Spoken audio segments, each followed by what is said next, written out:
Welcome to another edition of Songtalkin with your host, Julian Velard. That is me. And tonight my guest is the incomparable mayor of Portland. You're kind of like the mayor of Portland. I don't know. No, I'm too lawless. Way too many naked pictures of me out there. But they're all awesome, just so you know. There are a lot of naked pictures of you. And yes, and I am comparable in those pictures, just so you know. And they are awesome. But I sound a little creepy. But anyway, this is Storm Large, if you don't know. So, hey, thank you for coming into my virtual environment here. I love it. Thank you. Thank you for inviting me. So just so I don't, you just sort of did this, and I didn't even tell you what we're doing, but we basically we're gonna bullshit and talk about songs. That's great. And then play some songs. Yeah. Yeah. Does that work? So songs we wrote or songs that inspired us or anything? I mean, we could kind of do whatever we want. I mean, this is like, there's no rules to the format, I guess. I haven't really established them. So, I mean, I'd love to hear your songs, but we'll also, I should point out, we're both drinking rosé, which is... we didn't... We have to cheers for that. Cheers for that. I kind of want to make that the official drink of the show. I didn't realize. I thought you were a Côte d'Aron kind of guy. I am a Côte d'Aron kind of guy. That is true, but I will get down with a rosé every now and then. It's been really sunny here in Portland, and I've been outside every day trying to exercise as much as possible so I don't have the urge to murder anyone. And but when the sun comes out, it's either like a nice cold pilsner or a rosé. What are your exercise routines like? What is exercise for you? I'm just curious. Like, is it just a lot of running, a lot of normally, like jumping jacks?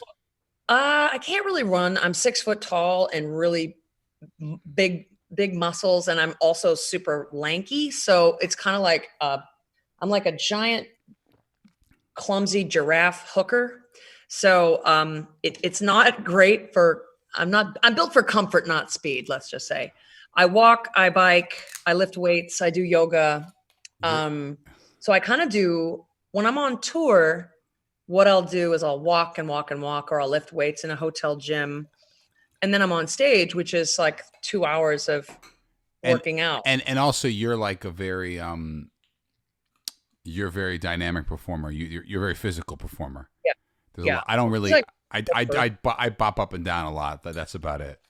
Yeah, but you're playing. So you're stuck. I once looked up like how many calories playing piano burns. It's not impressive. Oh, I've always wanted to do that thing where you wear a thing and when you're on stage. I've never done it. To see, what are those things called? Fitbits? Yeah, drummers. That's the gig. Oh, drummers. Yeah. Cool. If you want...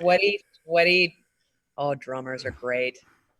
So no, my workout lately has been super intense because I'm not touring, obviously. So I wake up and I make something to eat, and I will get on my bike and ride 20 miles and then do some work. And then usually later in the day, I'm doing some communication type work. And so I'll go for a walk for like 6 miles, talking on the phone and chatting with friends and family, but also doing some work. Where do you get the energy for that? I don't know. I've always been a very high energy, just a little physical, like a lab puppy. I just love movement and strength and exploring. And I don't know. I've just always had, I have my down times for sure. Like when I get off the road, I'm a fucking mess because I have no physical energy. And so I'm laying in bed or on the couch just with no energy to move. And I feel like I'm the biggest piece of shit, useless, lazy. And I've been on the road for like 3 months or something. Right. Exhausted. But it's also the adrenaline come down and. Sure. Yeah. You need to, I have a lot of nervous energy, but it's never compelled me to really exercise. I had a couple moments. You're a father. So you're kind of, your whole soul is lactating into these creatures. The great thing is like, I now have earned the dad bod that I've always had. I've just like, now I am like, I'm like, yeah, it's cool. I'm dad. I can be that way. Guy was like, you were like, we're pregnant, so I'm eating all these extra things too. Right. I definitely have used the we're pregnant move a lot. Like, we're pregnant? No. So a little backstory. I met you through a pilot that I did with Scott Simon Yeah. or Simons. I can never. Yeah. No, is it Simon. Simon? I always, Yeah. because I have a friend who's a great singer songwriter named Scott Simons, Mm. and they're friends now, weirdly online, which is totally Wow. weird. But Scott Simon of NPR fame, and Yes. you were one of the you were the musical guest, Yes. and you were Playing and wanted me to play the super gross song. Well, not gross, but it was a very. I'm not gonna make you sing the song, but you That's can. fine. But like you can sing it. I mean, like how often do you sing that song? Oh, it depends on where I'm playing because usually because I play with symphonies and in these fancy theaters now. But when I started out, I was a punk rocker, a rock and roll person, and the whole symphony thing, it was really unexpected. So this song kind of has this life of its own. I wrote it as a joke, and then it kind of took off and with a life of its own. And then now, not so much anymore. But for the first few years, we would get to a symphony, and we would be meeting with the musical director and the people who work there, and they'd be like, "We are so excited to have you here. I mean, we have been waiting for you to come here. I mean, we rock. I know we look really conservative here in Iowa, but we rock, and we are really into it. But we just want you to know that our subscribers are a little sensitive and older, and so maybe don't sing the." Is there a symphonic arrangement of it? Oh fuck yeah! Well, now okay, now we've talked about it. Now you got to play it. I want. All right, so ladies and gentlemen, Storm Large will play. It's a song that I first heard you play. That's so funny. And I was like, and then I said, "Oh my god!"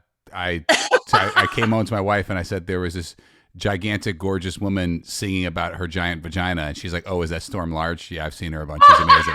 No, because my wife used to work at Joe's Pub, so she's like, "Oh yeah, she's incredible." Yeah, and I was like, "Oh, that yeah." So you obviously know who that is. But the thing is, it's a metaphor. It's not like it's. It was this. I was in a play. I was doing cabaret, and I was Sally Bowles and everything, and there was people were like, "This is a problematic story, and it's really over sexualization." And I was like, "Oh my god, I know your vagina is so huge, and and everything is and I was getting really angry about kind of this what I saw feminism turning into a very exclusionary, angry, looking to react negatively against absolutely anything instead of furthering progress. When did you write it? I wrote it like fuck.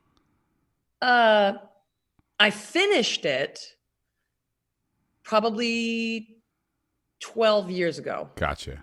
And then you recorded it right after that, or right around? Yeah, I wrote it into the show because it started out as sort of a fuck you song, but as I was finishing it, I was like, this song is about being a weirdo and being not what people expect, and how just by virtue of you being something that people look at me and they think, oh, she's got big boobs, she's tall, she's blonde, she's had everything handed to her, or they think, I'm going to be stupid or whatever. All the stuff that's really great about being a chick in public.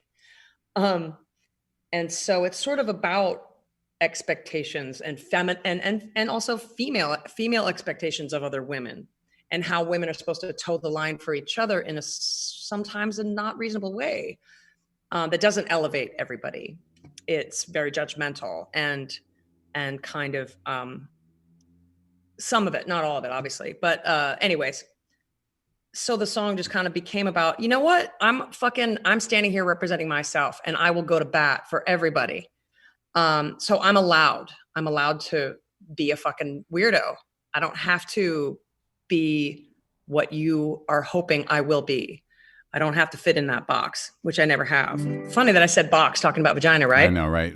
Well, right. So, without further ado, sing about your gigantic vagina, please.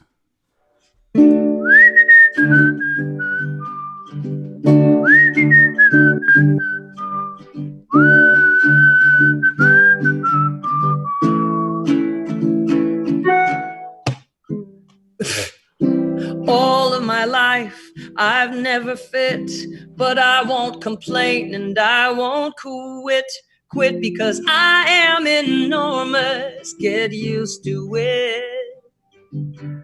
Yeah, man, everyone tells me I'm too much. Maybe it's just you're not enough for me. Oh, can't you see? I'm the kind of woman I'm supposed to be. Did I mention that my vagina is 8 miles wide? Absolutely everyone can come inside. If you're ever frightened, just run and hide. My vagina, it's 8 miles wide, wide.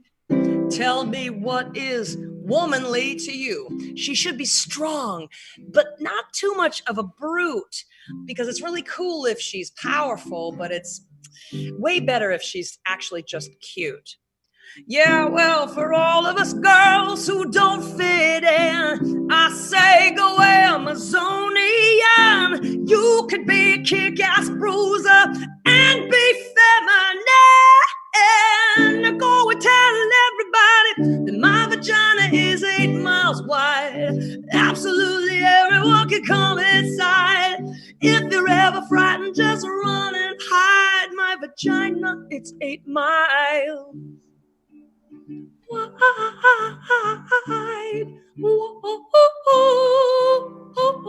wide. Now, I am not loose, and I'm not a whore, technically. This is a metaphor for my super vigantastically mystical feminine goddess core. And I hate it when women make that noise, that we don't need daddies, men or boys. Even the hardcore dykes love cock-shaped sex toys. My vagina, it is universal. It's just like a penis, but reversible. Come on in, man. The water is fine. It's not my vagina. It is our vagina. Come on. My vagina is 8 miles wide. Absolutely everyone can come inside. If you're ever frightened, just run and hide my vagina. I only want to hear the men singing, so you lower your voice a bunch of octaves and you go, my vagina is 8 miles wide. Absolutely everyone can come inside. If you're ever frightened, just run and hide, mother. Oh, yeah. My vagina is 8 miles wide. Oh, come on, woo. My, yeah.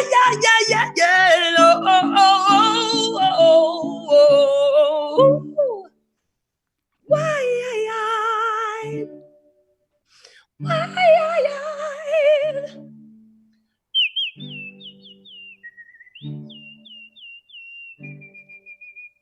Gigantic, a big love, gigantic, a big love.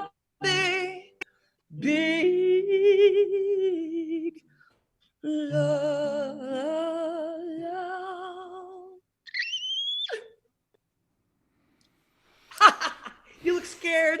No, I'm just taking it in. That was a deep inhalation of joy. You know, so you give your when we've talked, you give yourself like you don't present yourself as an accompanist, right? You say like, "Oh, I'm terrible." No, but see, I actually thought that was really interesting because it was like I love watching people accompany themselves and sing, but I think like because it allows for like a level of symbiotic phrasing that you don't normally get, right? When you're playing with somebody, because when you're playing with somebody, like unless you're really like fully locked in with the accompanist, you pretty much are following the groove. Right. You know, but or they're following you, or right. you know, but you are kind of a slave to their impulse as well. Right. Whereas when you're by yourself, you can. I always my favorite is you Shirley Horn fan at all? You ever check her out? No, but I will now. She's great. I mean, Blossom Dearie is also one of them too, where it's like they're like Shirley Horn, just incredible singer and jazz piano player, but like very much that's her bag. It's really expansive, and she sings and accompanies herself. It's pretty. Anyway, that was incredible. Oh, thank but you. you Thank don't. you very much. And so another interesting thing is that, like, I don't know, like we're similar in that respect that you exist between a lot of worlds, Oh yeah. which is weird because I didn't realize that like you had this whole sort of weird kind of alt cabaret like thing. Yeah. I just always, I don't know, like I didn't put that together late, like that component of your orbits clicked in later for me when I like started. I was like, oh, she's like kind of like doing Studio 54 or 54 Below, and it's like, I don't know, like because I guess I first heard about you through Scott, and then found out that you sing with Pink Martini, and then I knew you were on that the reality show. Yeah. When was that? That was in 2006. Right. 2006. So funny. And did you win it? No, I was they right before I was the last person to be eliminated before the finale, which was really actually kind of great because the finale was like I think three finalists. And was this So the NXS season? it was no, the NXS season was the first season. And I had a bunch of people going, oh my God, there's this show, Rockstar NXS, and you have to be on this show. And I was like, no, but there is no Michael Hutchins. There's no way. Right. And then they did this. Then I got a message from CBS, and they were calling it at the time the Tommy Lee Project. And they said, someone submitted a video of you performing. And much later, I saw the video that someone submitted, and it was literally me doing my my old shtick at like this sort of half strip club where I was in a band called The Balls, and I would just like crawl around and just fucking scream in people's faces, and it was music, but it was also raconteur, jokes, physical comedy, silliness, very very very bawdy. And so the clip that CBS got was me singing something like I wrote a love song called I Want You to Die. It's on piano and I can't play piano, but it's a true story about an overheard conversation in a bar. But there's this really sweet, poignant moment like, I want you to, and somebody right in the front was like, yeah, hey dude, yeah, I'm at the Storm Large show, right in the front. And like everyone's hanging on that note. And I put the mic down. I'm like, give me the fucking phone. I took the phone. And this was like 2004, 2005. But when cell phones were still like kind of new. And I took the phone and I called my best friend in New York. And I'm like, call me back at this number because this is now my phone. The dude never got back. But they got this. So they thought I was like this unhinged, drunk. Right. Crazy. And so they thought, oh, this is going to be great. And then I get on the show and they were so disappointed when I was actually like a professional. Were you always in Portland? No, let's see. I grew up in Massachusetts, ran away from home a lot. So I was in New York City a lot. And then I went to school in New York City at the American Academy of Dramatic Arts. Oh, okay. On Madison. And I lived in New York for almost 3 years. But the school was all right, but it was very commercially based. It's very commercially, I mean, for good reason. It's a theater school, so they want famous people to come out of there. And I was chubby, punk rock, crazy 19-year-old, and they were like, "Oh, she's not going anywhere." So nobody paid any attention to me. But I could sing. I sang my ass off. But I was going downtown to like the Limelight, CB's, Wetlands, Sure. Where the Roots is like fucking hanging out. Like early 90s New Yeah. York. Yeah. It was late 80s, actually. It was like 89 to 91. Okay, sure. Yeah. That's like, yeah, all that stuff was happening down there. Guns N' Roses and all that stuff. And but also Shanae, where I would walk by to go to my friend's bar remember the Alcatraz? Yeah. Right next to Shanae. So I would walk by Jeff Buckley. And I'd be like, Jeff singing, oh, and it's nobody could get in. It was always but like Shanae was just like a hallway. It was like, you couldn't get in there. Yeah, it was super. They they ended up being the people who started the Living Room too in New York. That was like the next. Oh, venue. really? Yeah, I didn't know that. Same owners. Oh, wow. Jennifer, I haven't seen her in forever.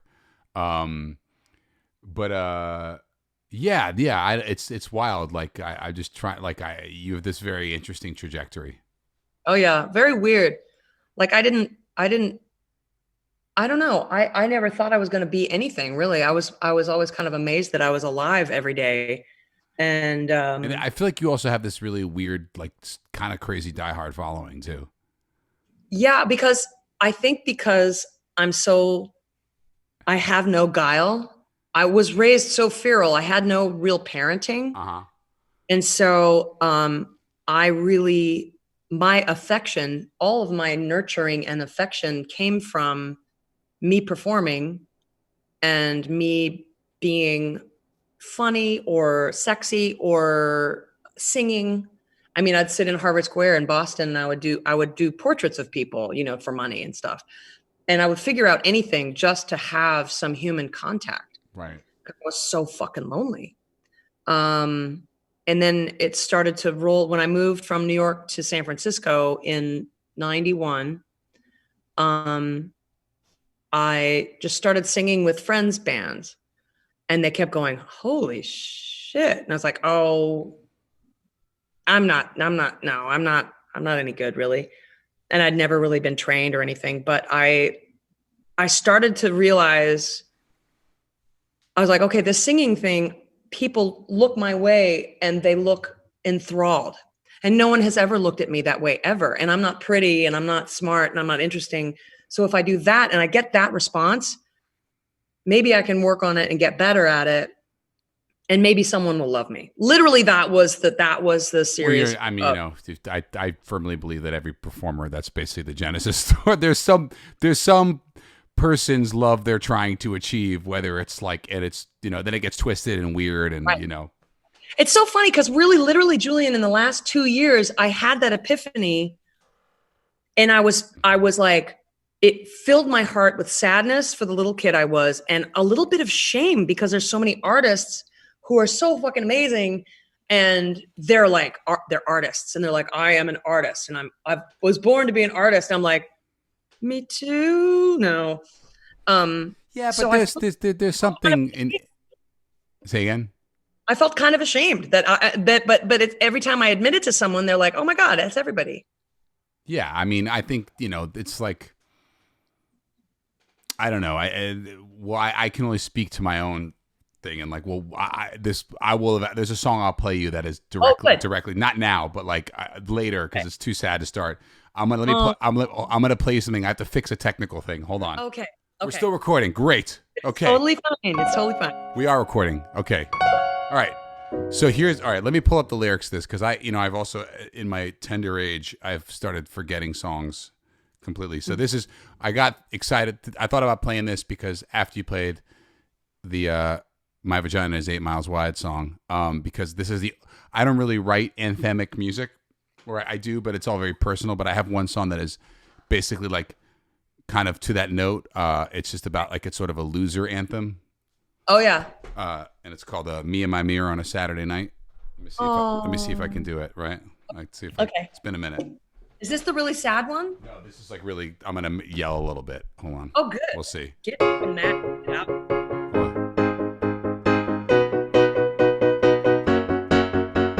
Janet came by just to say hi and show the tattoo of my name on her thigh. Sheila's on the phone, she won't leave me alone about the new position she wants to try. Pleasure always leads me to pain. Call me crazy, call me a lad insane. Oh, my love, I'm singing with the spiders tonight underneath the bedroom light.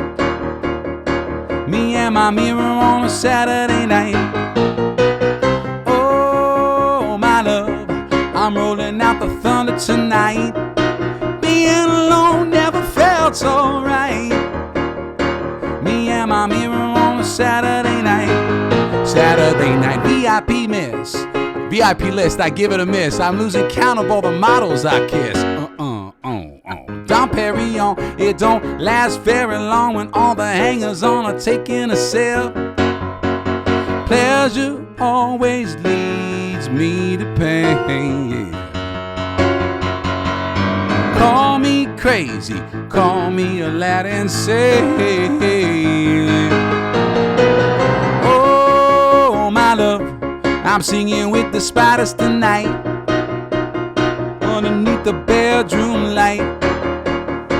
Me and my mirror on a Saturday night.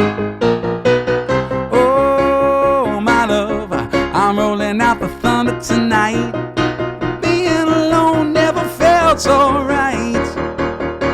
Me and my mirror on a Saturday night. Saturday night. When I think of all the lonely souls out there, all the young dudes alone on a Saturday night, with a big stack of DVDs by the TV, crying to the popcorn on the other side of midnight. My brothers, there are rocks in every ocean, yes. There are leaves on every track, and I have a dream that one day you and me and all the dreamers in the world, we will start a band, and we will never look back. Oh, my love, I'm singing with the spiders tonight. I hope I don't wake up the kids. Even under the bedroom light, me and my mirror on a Saturday night. Oh, my love, I'm rolling out the thunder tonight. Being alone never felt so right. Me and my mirror on a Saturday night. Saturday night. When I think of all the lonely souls out there, all the young dudes alone on a Saturday night. Oh, wait, I think I did this lyric. I forget it. I did it already. This is how I don't even know how it goes at the end. I'm just terrified. There's a lot of lonely dudes. You can talk about all of them. I do what? There's a lot of lonely dudes. You can say it a bunch of times. I know, right? I know, that's the idea. I'm like worried I woke everybody up. I'll just end it. It's supposed to end really dramatic, but you get the idea. Awesome. How much did it shake? A lot of shaking, right? I love it. You have this really cool special effect on your computer that makes it shake like the bass, you know? It's cool. God, it's like my chops are, it's like, I'm trying so hard to stay active, but I mean, I'm feeling very inadequate piano-wise. But anyway, I guess that's my vagina, 8 miles wide. That's my version of that. But it's pretty brave. Like I see like my approach has always been yours had some sarcasm. I love sarcasm without cynicism. You know, yours was like sarcastic and hopeful. Mine is kind of like sarcastic and like just straight up finger in your face. But it's not cynical. You know what I mean? There's actually. So, humor. I have a lot of my music, for better or worse. And it's something that I've definitely wrestled with, is that like, I focus a lot on the literal and on this sort of like mining a vein. And I think it's not meant to be like, it can be, I've talked about this, like songs of mine. Like, I don't think it's bitter or mean, or I think this hopeful, but like, it's funny. People react to things with songs, they react very differently. It's like, it's weird. Like you sing the song, and I'm sure like you could probably attest to that with seeing people's reactions to that song, or just you as a performer. Like, it's almost like a ripple in the ocean. You put the idea down, and then it goes out, and it's like, people are like, oh my God, this is about my dead grandfather. Like, actually, no, it's about. They're like, well, it flicks people off the fence. It's like one of those things, you love it or hate it. If you don't like me, you're going to use that song to be like, oh, she's got a disgusting big vagina that she talks about all the time. Right. But if people who love me, they're like, it's a great anthem. But I don't. So what do you say? Go ahead. And they get it. And like most people, like when I was playing it on stage in the beginning. It was in a one-woman show that I wrote, and it was in it. And my guitar player is from Montana, and he's not conservative, but he's kind of, I call him my moral compass. He's totally disgusting and crack gross jokes, but he's very concerned with other people, and he's sensitive. He's very sensitive. And he's like, oh my God, the vagina thing. When I look out in the audience and I look at these grandmas, and I'm like, those grandmas all come up to me and they thank me for that song, because if you've lived this long as a woman, you have been through some shit, and you get it. But some people, I don't think that's like, that song's got their, I mean, it has like one dirty word in it, right? And like, Yeah. but like, it's not like it's just. I don't know. I don't think it's a vulgar song. I think it's like, It's not a vulgar song, but it does it's I hate the word vagina myself because it doesn't sound like what it is. but It sounds like something that it's you a get song that between your like toes and the hole. right. But it's a song that says something more about the people listening to it than maybe the person singing it. You know, like the way they react to it. They're like, "Oh my god, vagina! This is such a scary." You know, Yep. Vagina over and over again, and come inside. They're like, oh, oh, oh. But if you get over the shock, and then you're like, oh, wait a minute, okay, I got it, I yeah. get But it. that's I mean, the come But inside is a play on words. It's not really. it is, and I don't. I'm pretty I feel good like at that. you probably weren't. Maybe you were, knowing you. Maybe you were talking about you can literally come inside my No, vagina. no, no, no, you No, can't. Well, I mean, it's you like can now. I'm 50.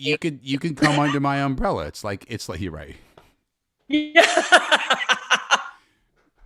That's what umbrella is about a vagina.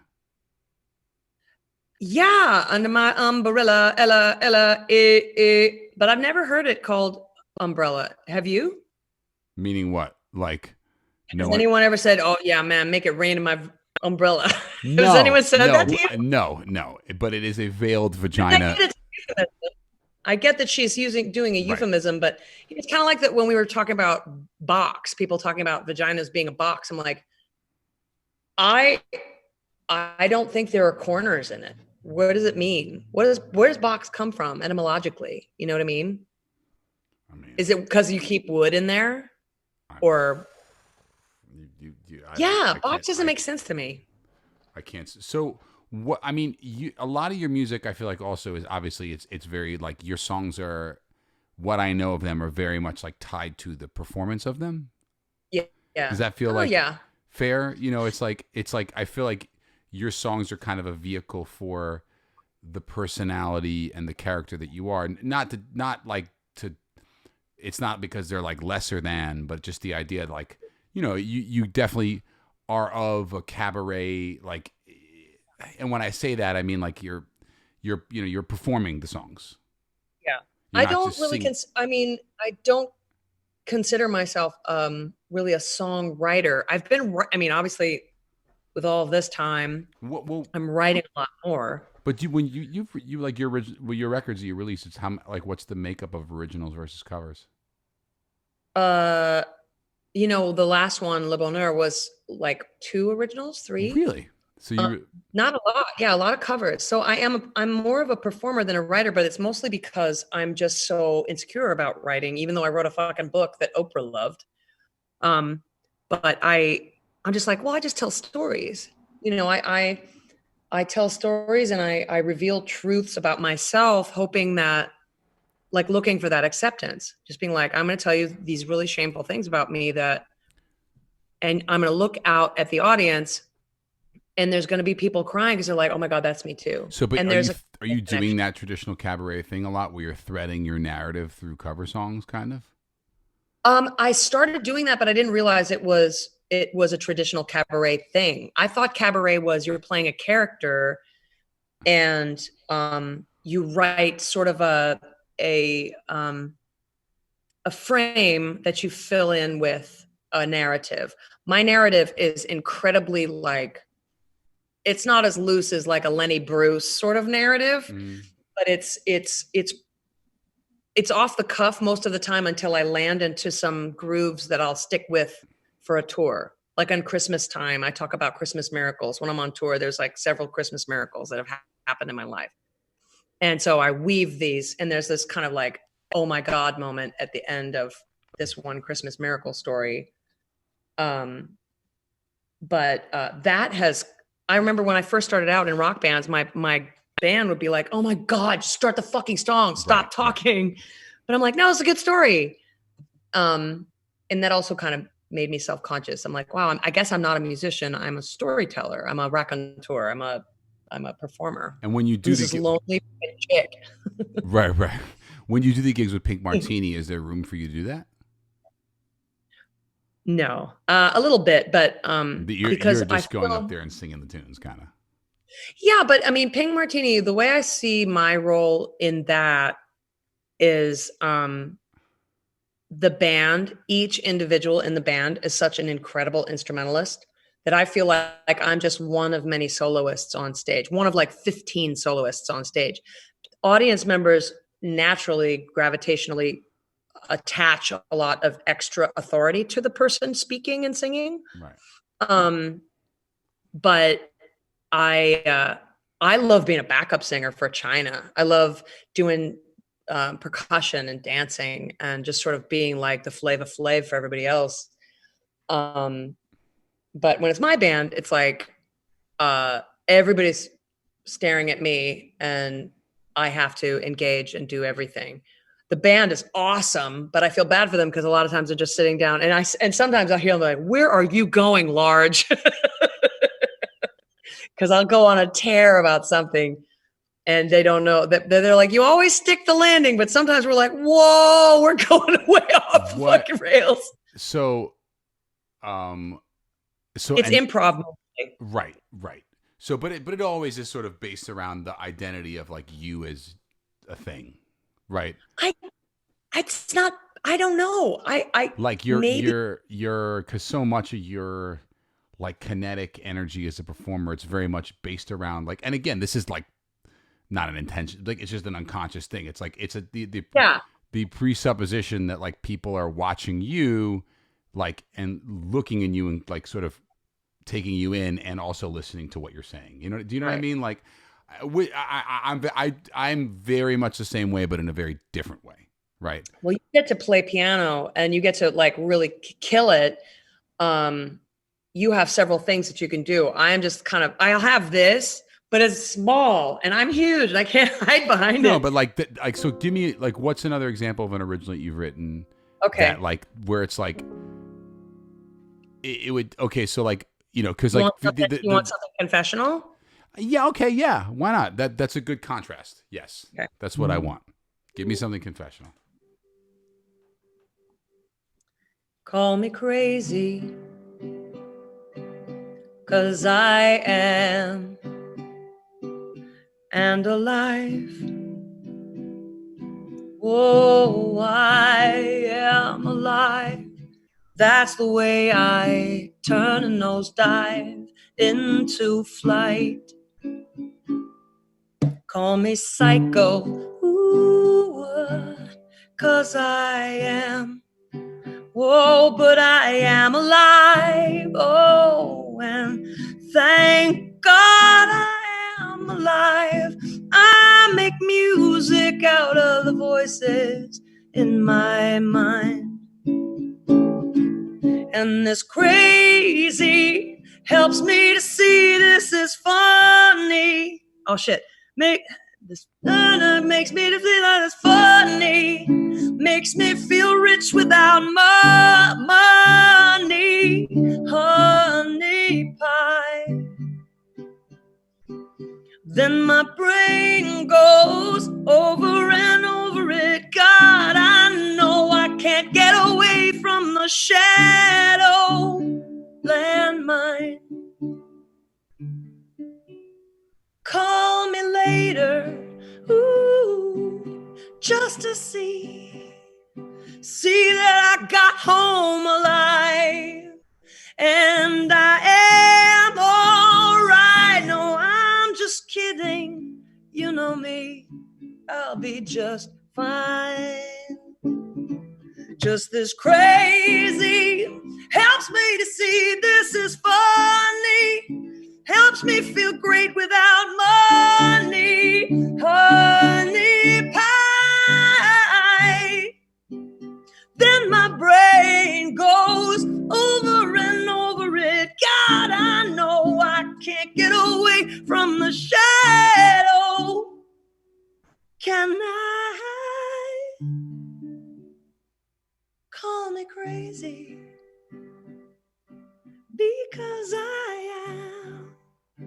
But baby, thank God I'm alive.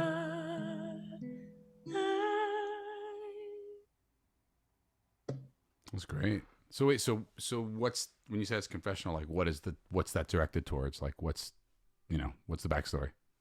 when I was 9 years old, I was at a mental institution visiting my mother, and a doctor very flippantly said that I was going to end up just like her.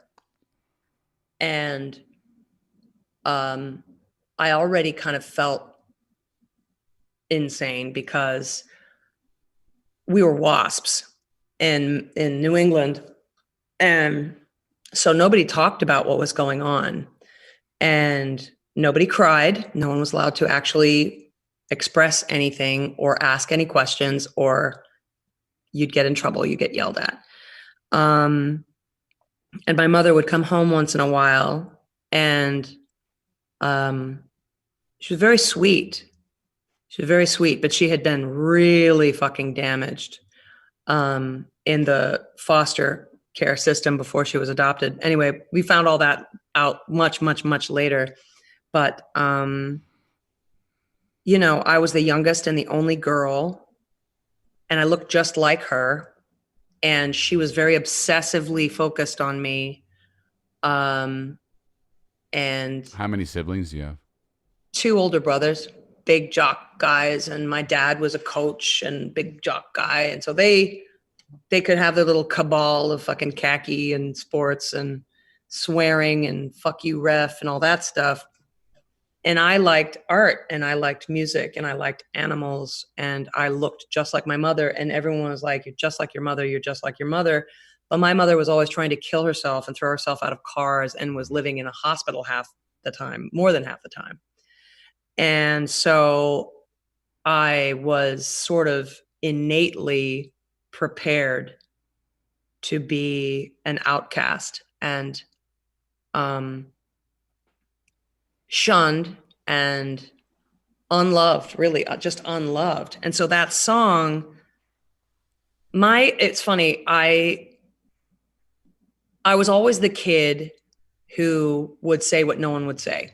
I would just come out and fucking say it and confess whatever, something that was a really deep, dark secret. And people were like, oh my God. And now as an artist, they're like, you are so brave. I'm like, no, I'm doing that to protect myself. Because no one can discover anything about me. Sure. Um, Sure. Sorry, it's so alarming. Sure. Yes. yeah, it's defensive honesty. So it was like the sword of Damocles over my head it's still kind of there. Like when shit gets really dark in my head, I'm like, oh, okay, well, here it is. I guess this is me now. And meditation has helped a lot. Music has done everything. It's interesting how music, like, I like, oh, I keep making this thing shake. If I like all the, I've been doing a lot of live streaming as you've been doing a fair share. And it's like, like it actually is, it's doing a very, like even just watching people's live streams, I'm like, oh, it's, Yeah. Before it was always like, oh, this is my job. This is what I do. But like for, right now I'm definitely feeling the like, and I'm the last person to say like the healing powers of music, but yeah. Yeah. There's a void. I mean, you've got your own issues with little kids and your wife, and you guys are all on top of each other. And that's its own challenge. But there's also the challenge of I've got my place, but I'm all by myself. Oh yeah. And I like being by myself because I mean, our jobs are so wrapped up with other people. But literally I was walking up the street and I was on the phone and this fucking cat, and was like, don't touch animals because the animals can carry it. I'm like, I have hand sanitizer, whatever.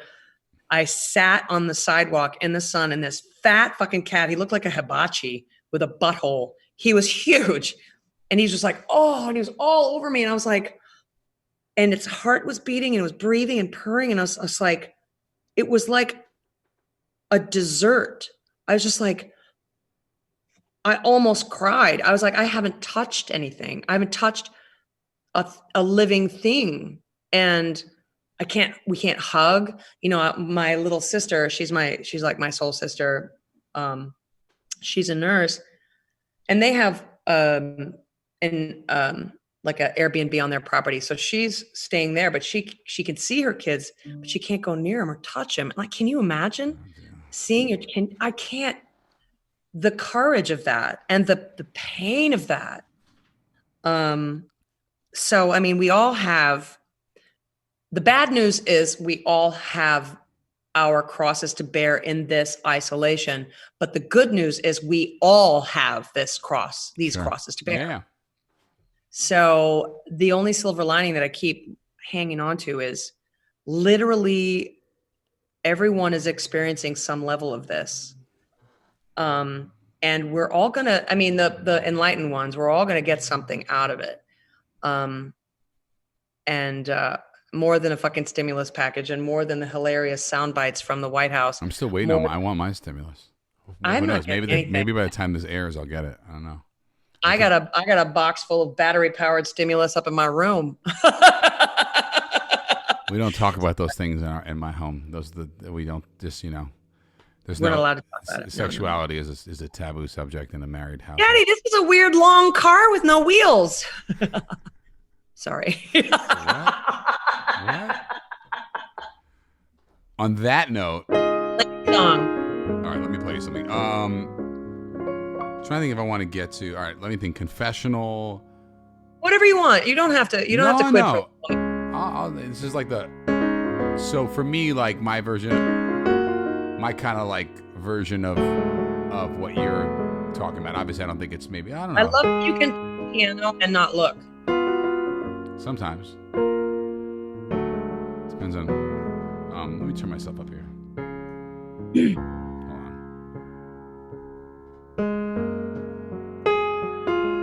See, I look there. But yeah, anyway, I have a very complex relationship with my father, with my parents in general. But How many brothers? I have a younger sister. Who's good at everything? Say again? Is she good at everything and perfect? No. She's developmentally disabled. Oh wow. So how about that? So that's the whole thing. And my dad is whatever. My dad's a Holocaust survivor. My mom is the kid of Holocaust survivors. So it's like it's a thick soup in the Velard household. Anyway, so this song is about when I first told my dad that I was going to become a musician for a living. He brought up this guy that he used to know back in the day in New York called Jimmy Young, and told me about this sort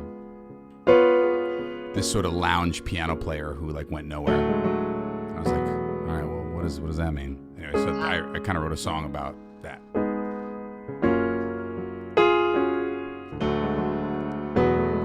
Jimmy Young played piano at the bar. My dad said Jimmy Young could have been a superstar. 1967, a year to remember. Summer of love ran through September. Girls in the village, heaven was never far. With Jimmy Young at the bar.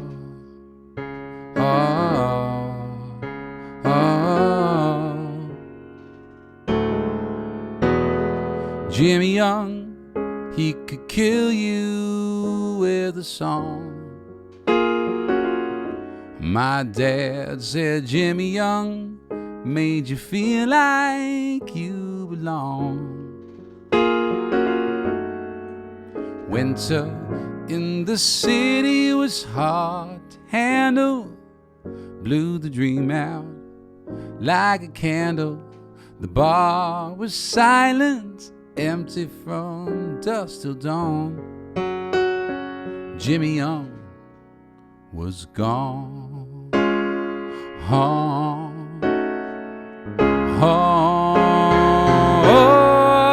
And I've been singing my heart out for the best years of my life. Now I'm wondering what it's all about. Tell me, where's the rainbow and the pot of gold for this lonely 33-year-old, now 40-year-old? Is that where you are? Jimmy is a piano bar, the only place I'll ever be. My dad says I'm Jimmy Young.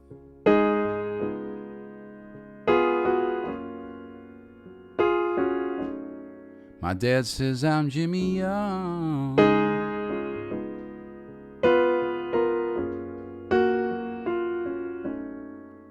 I am Jimmy Young. I am Jimmy Young. I am Jimmy Young. I am Jimmy Young. I am Jimmy Young. I am Jimmy Young. I am Jimmy Young. I am Jimmy Young. I am Jimmy Young.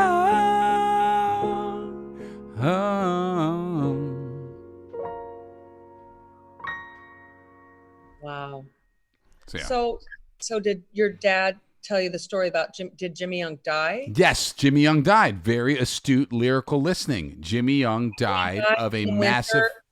Did he kill himself? No, he died of a heart attack on 7th Avenue in 2006. But my dad didn't know that. I didn't set the whole song up. I usually set it up better about like he met this guy, he knew him back in the day, and then my dad went to Chicago for 9 months and he came back and Jimmy Young had like disappeared and he never saw him again. And I wrote this song about Jimmy Young, and then I found out through like various people hearing the song that he actually had been playing piano at a pizza parlor on Bleecker Street basically for 40 years, and then he died.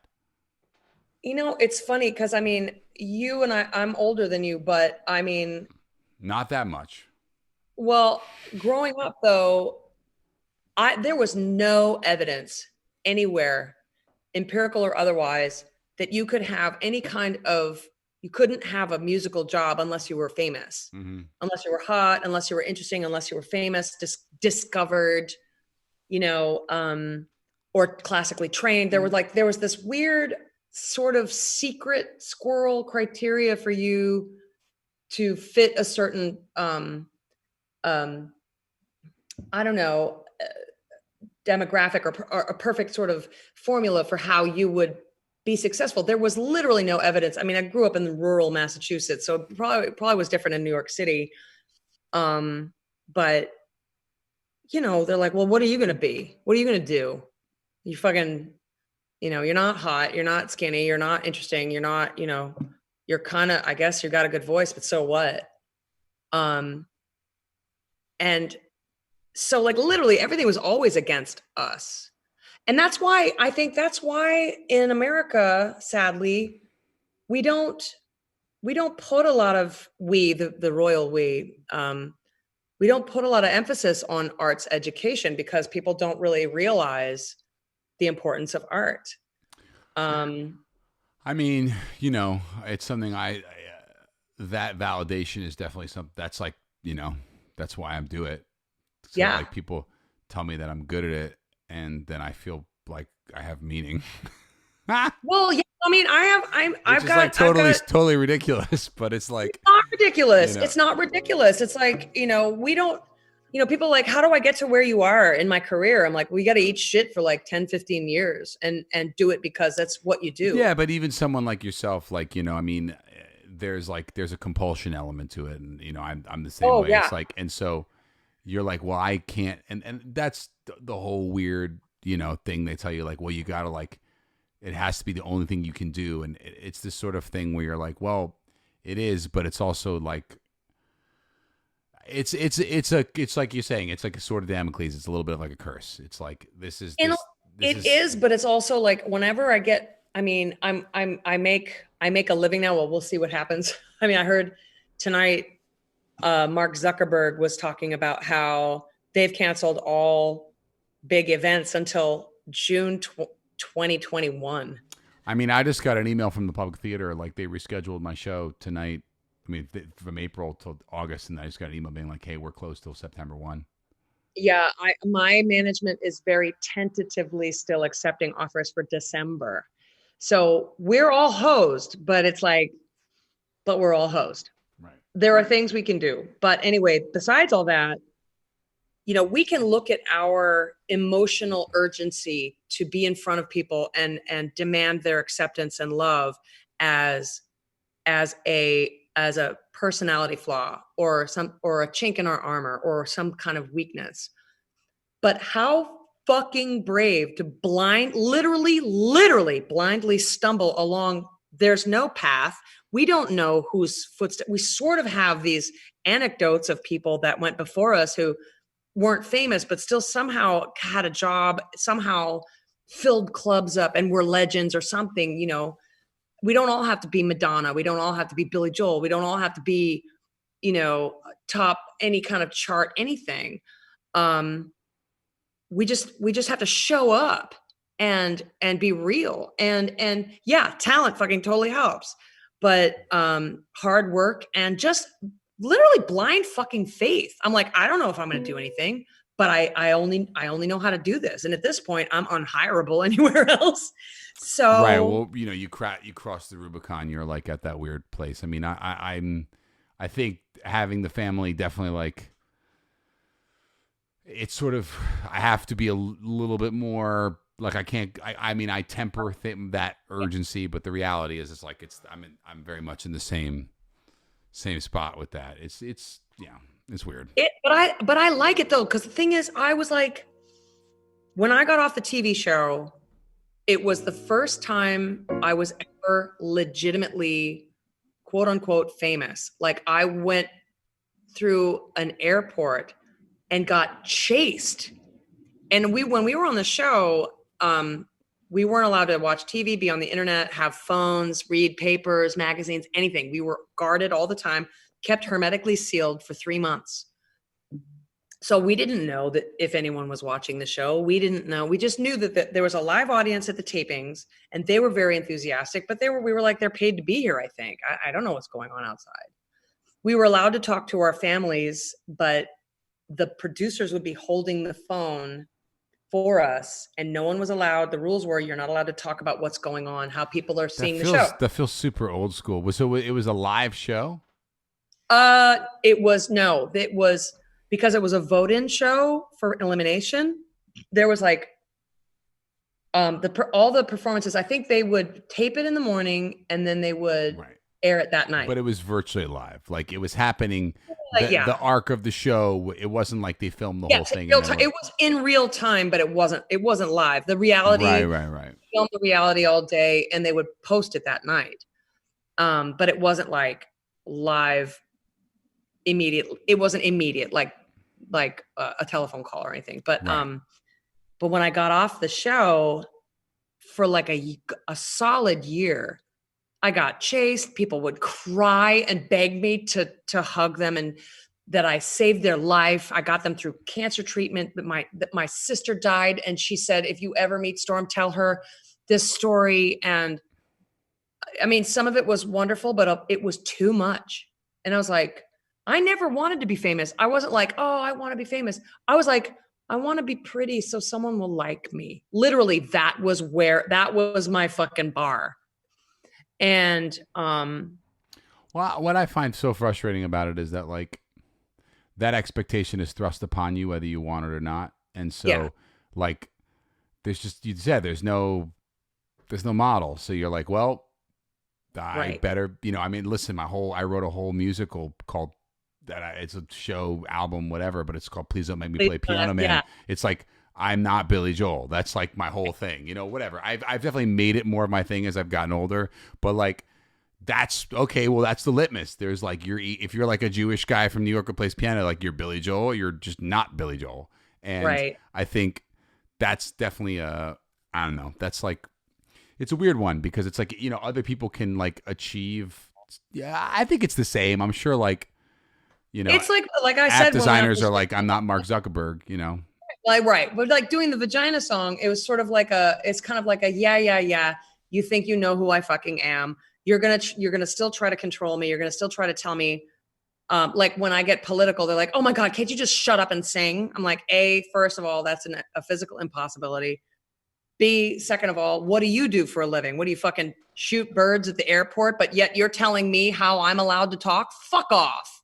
You know what? It's like all these think pieces coming out now about people like saying, oh, I am so sick of celebrities putting on their fucking pajamas and telling me it's all going to be okay. And I'm like, you're writing this think piece about celebrities so people will read it. Fuck off. You're using everybody. I do think there's something really kind of hysterical that like this whole thing is just equalized all of that. It's like, you know what I mean? Like it sort of is like, you know, all the glamour is gone. It's just like, okay, now it's like Gal Gadot singing Imagine. And you're like, wait, right. what? But the thing is, I didn't see that. It went very, I think it was pretty embarrassing. Yeah, but I was like, they were like, oh, celebrities don't get us. And that was so whatever. And Madonna bathing in milk, it was kind of tone deaf or whatever. It's like Madonna will always try to look hot and fuckable, always, because that is her patina. That's her thing. And of course she's going to do that. And you know why? Because the world won't fucking let her move on or let her do anything else. And I don't mean to speak for Madonna or Gal Gadot, but why are we going to sit here collectively, flick boogers at people with like maybe some love in their heart and well-meaning when, you know, your friends are sitting around drinking, complaining, right, and actually literally not fucking doing anything. No, I mean, it's a flawed dynamic on both ends. It's not like. Absolutely. But I say if something is well-intended, don't attack it. Don't attack something well-intended. If it's tone deaf and if it's like, or if it's, you know, just be like, kind of correct it, but people won't fucking try. People will be like, oh, I shouldn't do anything because they're just going to pick on me. Because how sensitive are celebrities? Jesus Christ. They're also millionaires. Yeah, but yeah. I went to school. My dad taught and coached at a very wealthy prep school. We weren't wealthy. We were teachers' kids. Those kids were fucked up and miserable. Oh, yeah, the majority of the richest kids were the most fucked up, miserable people. And I'm not saying that, you know, I wouldn't want millions of dollars. Of course I would. But money does not equate like anything awesome. Yes, you can go to the hospital if you get sick. We're seeing the delineation of the haves and the have-nots. Who knows where it's going to end? But, you know, I don't know. I think someone was saying, fuck, this so-and-so celebrity gave $60 million. That's like the equivalent of me giving $300. So fuck her. I'm like, well, did you give $300? Did you do that? Right? No, so it's like, I don't know. I'm kind of over the righteous indignation of nothingness, of some. Well, I also think now is like not the time. You know, it's not the time to dissuade kindness, right? And people reaching out. Right. It's like it should be like all hands on deck. You know, look, if absolutely, even if it's misguided and weird, like, you know what, let them do their thing. Exactly. Exactly. Do you have any? It makes me really positive. Well, okay, so give us. We're probably running up against there's no a lot of time. We could broadcast however long we want, but what is do you have a positive song? Do I have a positive song? I do. I wrote one today, actually. Okay. Oh, good. New one. Give it. I did. I wrote a brand new one. It's probably still terrible. Give me a second because I videoed myself. So you have to. Are you about to watch a video of yourself playing the song? Yeah, because I write things in my head all day, and then they get confused with the other things. Hold on. Oh, sorry, I'm yawning, everybody. It's late here. All right, hold on. Let me see if I can.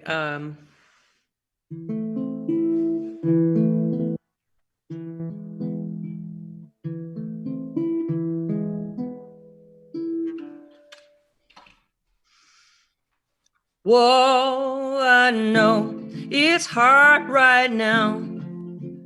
Everyone you know wants to go back out, back to work, back to play, back to normal anyway, oh shit, hold on. Edit. I wrote it like noon, and I was so jacked on caffeine. No, it's great. Okay, hold on. I'm already into the beginning of it, so you can start again. We can edit this or not. Whoa, I know it's hard right now.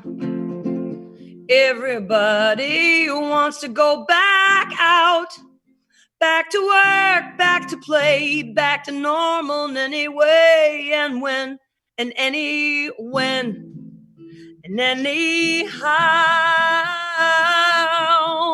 But hey, this won't last forever. It is just some crazy weather. Stay inside, stay alive.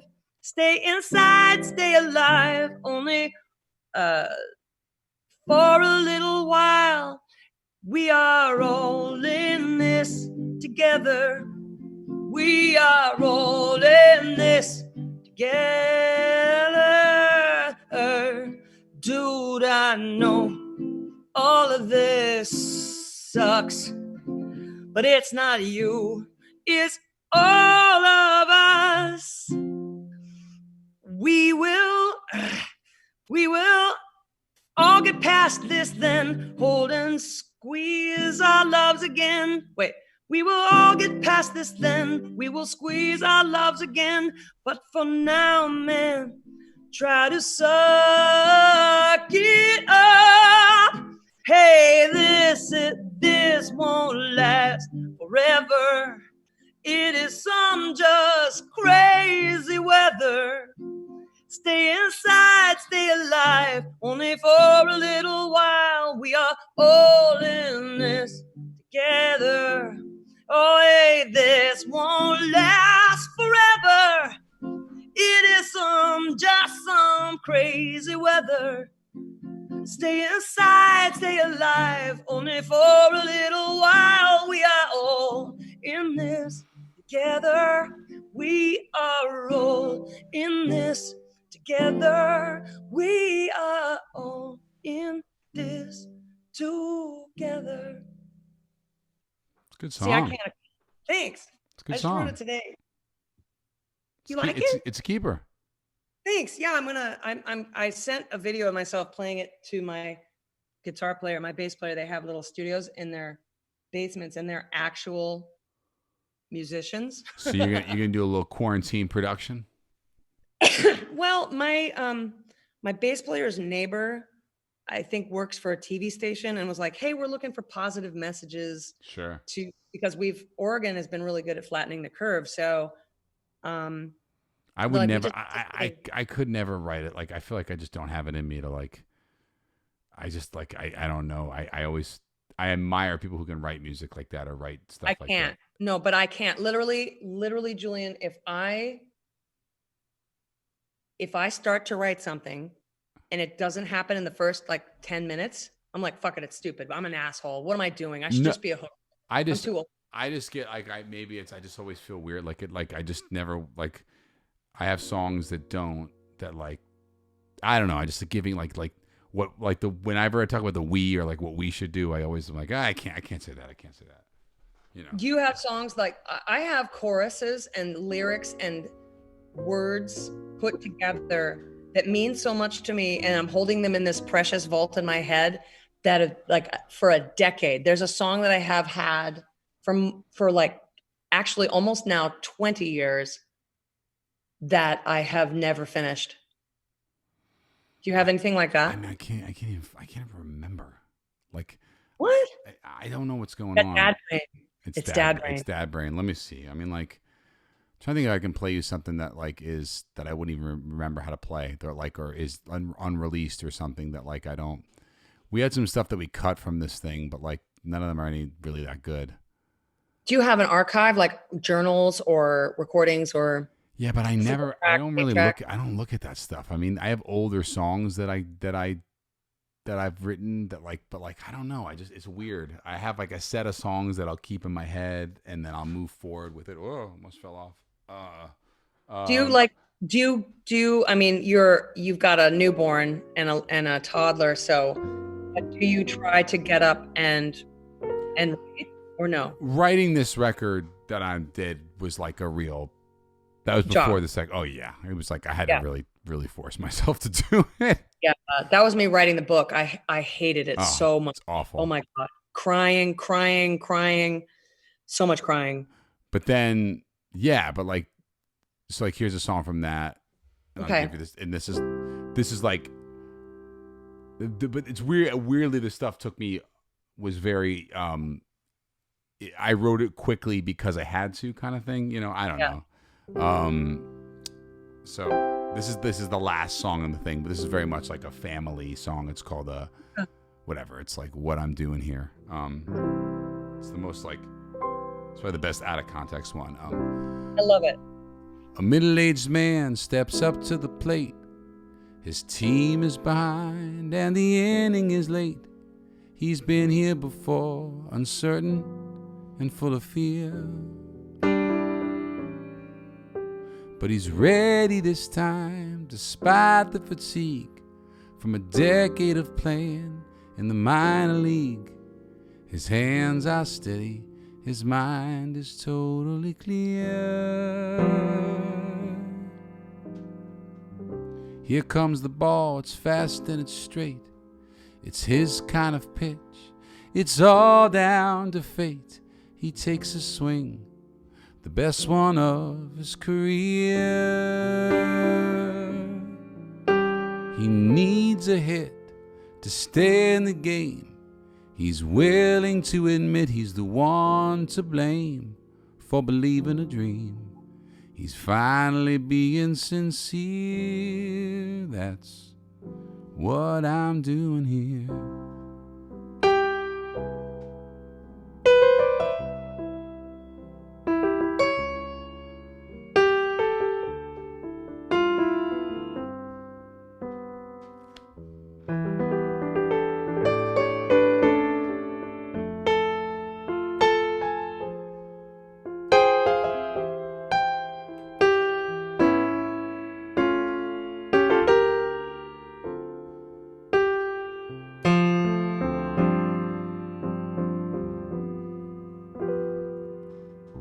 A tired old man answers the phone. There's joy in his voice because he's not alone.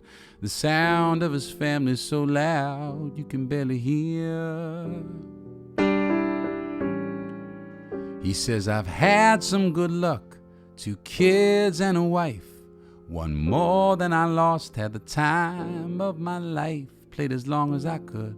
And now the ending is near. You ask him about that fateful pitch, how it all went down, and would he ever switch? What he asked for another chance to appear. He says that's how the game works. There's no way to know when you hit a ball how far it will go. You just keep on swinging year after year. That's what I'm doing here.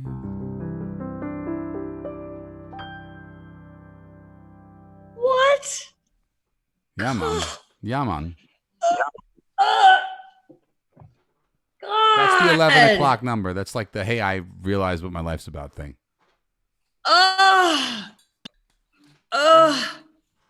That's apropos to what we were talking about a little bit, right? Like, you know.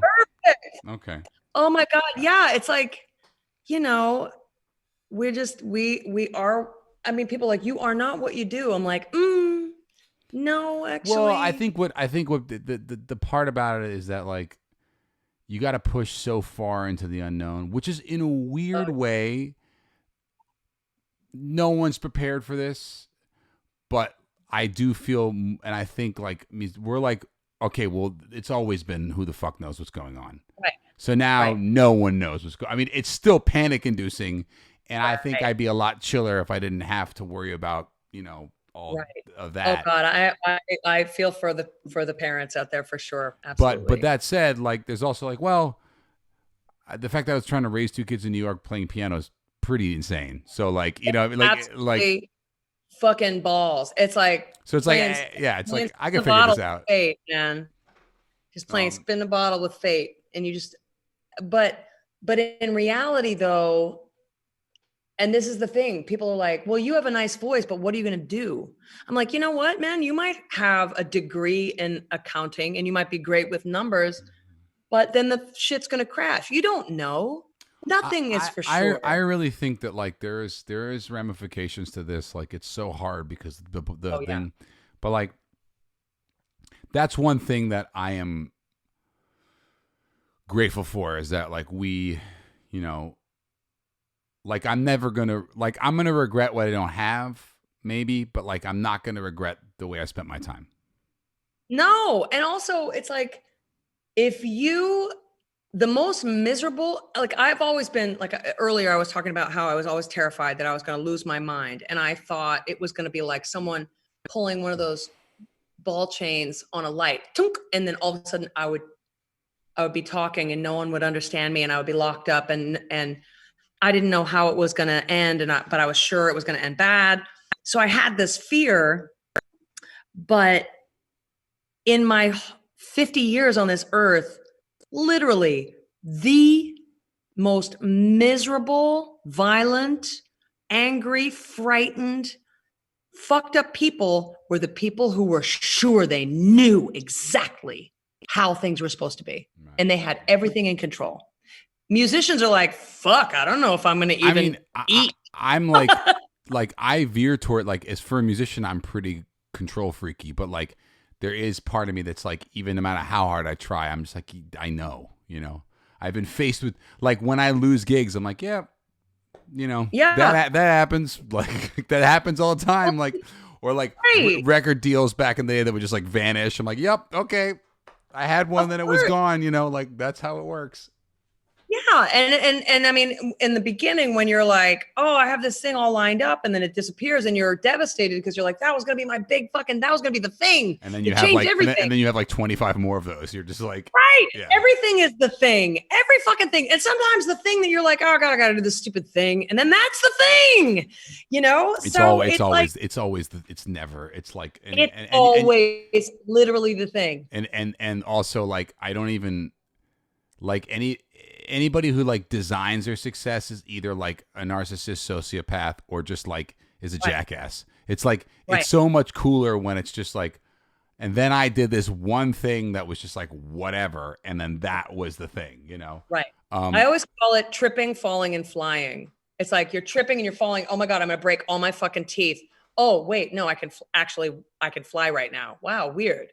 And you might crash and you might go all Icarus, but you know, living a creative life, the, the, the pain of not knowing is also the glory of being able to not know.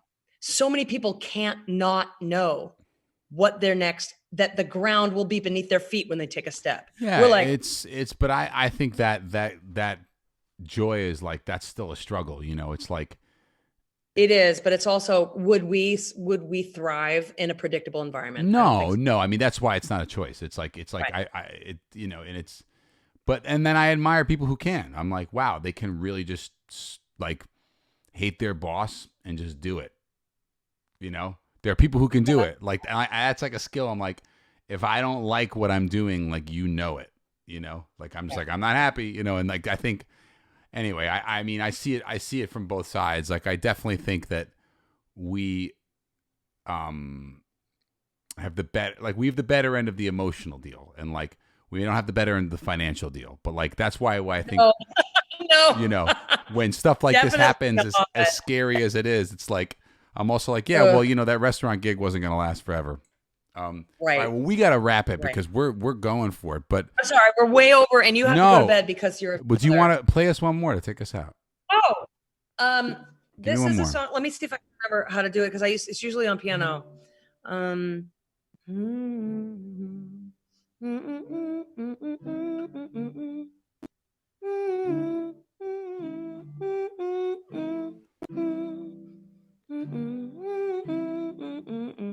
okay, so this is a song I wrote. La, la, la.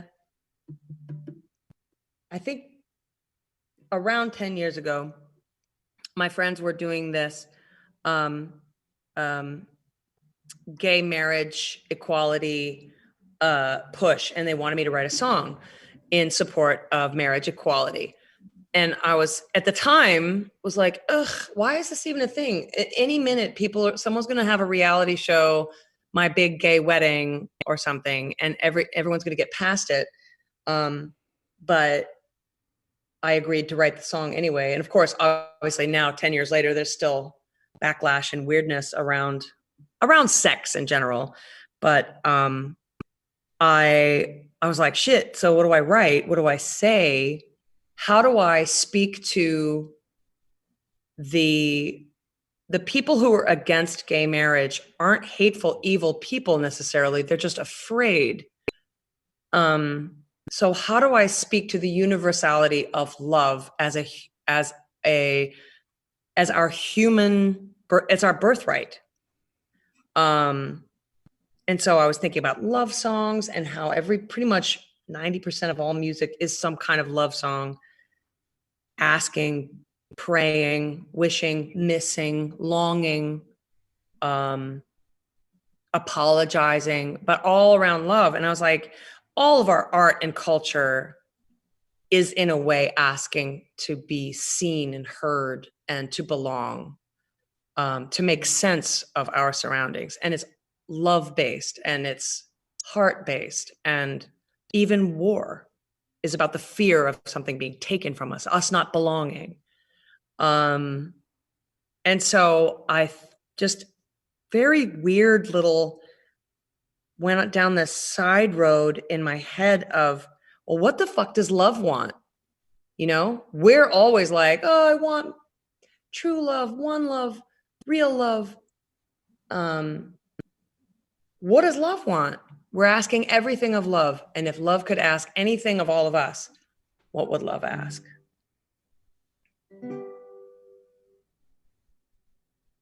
Stand up for me, and we'll stand together. I'm the sky above you. Oh, I love you, everyone. Stand up for me,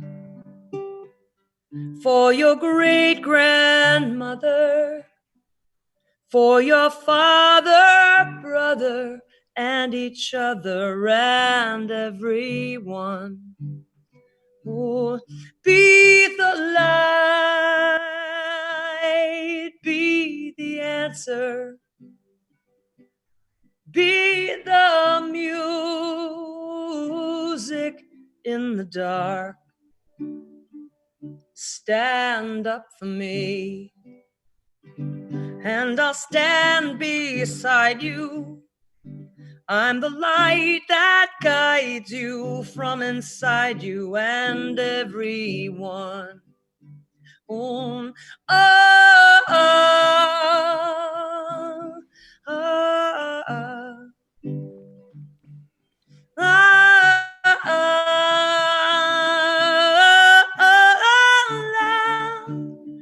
oh, be the way and be the laughter, be the reason for the sun to rise.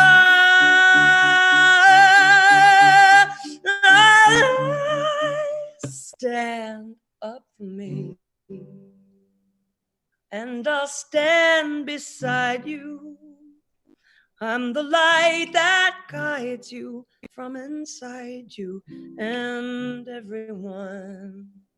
And everyone, and everyone. Yeah.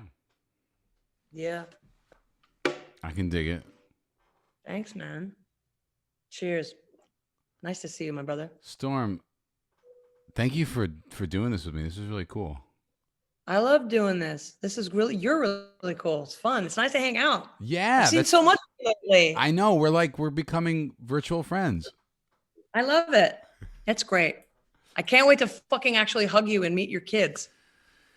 Let's take it one step at a time. I know. We'll do a few more Zooms, and then trust me, you can. Sure, you can have them.